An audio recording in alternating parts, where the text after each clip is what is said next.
1945 সালের 18ই August Taihoku বিমানবন্দরে একটি বিমান দুর্ঘটনায় নেতাজি সুভাষচন্দ্র বসুর মৃত্যু হয়। 23শে আগস্ট টোকিও রেডিওতে এই ঘটনাটি সম্প্রচারিত হয়, কিন্তু তার বিমান দুর্ঘটনায় মৃত্যুর খবর সাধারণের কাছে আজও গভীর রহস্যজনক বিষয়। ভারতবাসী আজও এই ঘটনাকে সত্য বলে মেনে নেয়নি। ভারতবাসীর হৃদয় সিংহাসনে তিনি চিরদিন অমর হয়েই থাকবেন।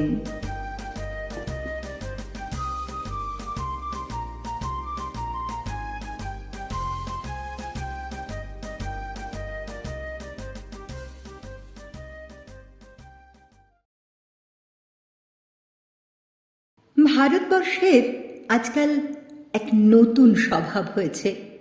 ইউরোপ আমেরিকা থেকে টেনে নিয়ে আসে নিজের অস্তিত্ব, উদাত্ত কণ্ঠে গান শোনায়, আবার কয়লার আঁচে ভাত ফোটায়, স্বপ্ন বাঁধে। এই তো 23শে জানুয়ারির ভোরবেলা হঠাৎ ঘুম থেকে জেগে উঠে তীব্র চিৎকার শুরু করে, হ্যাঁ হ্যাঁ, আমরা তোমাকে রক্ত দেব, জরুর হাম তুমি খুন দুঙ্গা, বদলে আমাদের স্বাধীনতা এনে দাও, বদল মে সির্ফ ফ্রিডম চাহিয়ে, সির্ফ ফ্রিডম।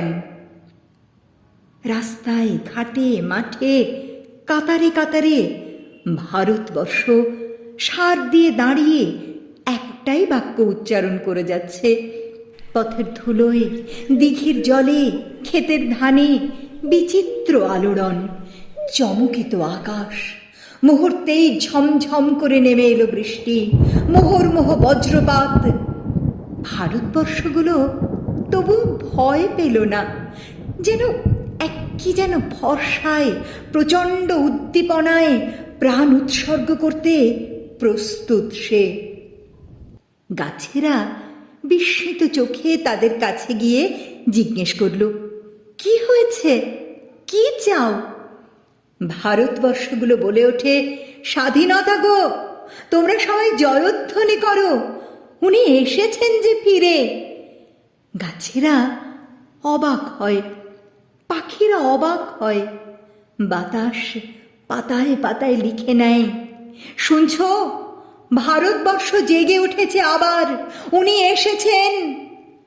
আবার তারা বীরত্বে ঝাঁপিয়ে পড়বে যুদ্ধে, কাঁধে তুলে নেবে দেশের যন্ত্রণা, কেঁপে উঠবে সমুদ্র, পাহাড়, অরণ্য, সমগ্র ভয়ে জর্জরিত হয়ে উচ্চারণ করবে, মা ভৈ, মা ভৈ।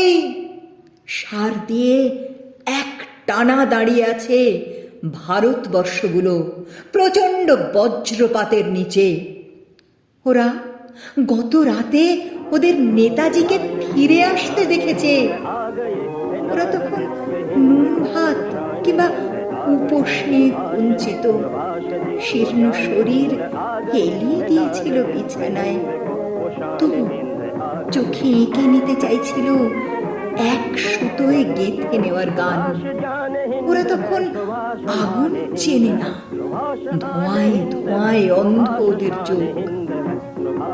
হঠাৎ মধ্যরাতে চোখ খুলে গেল ওদের।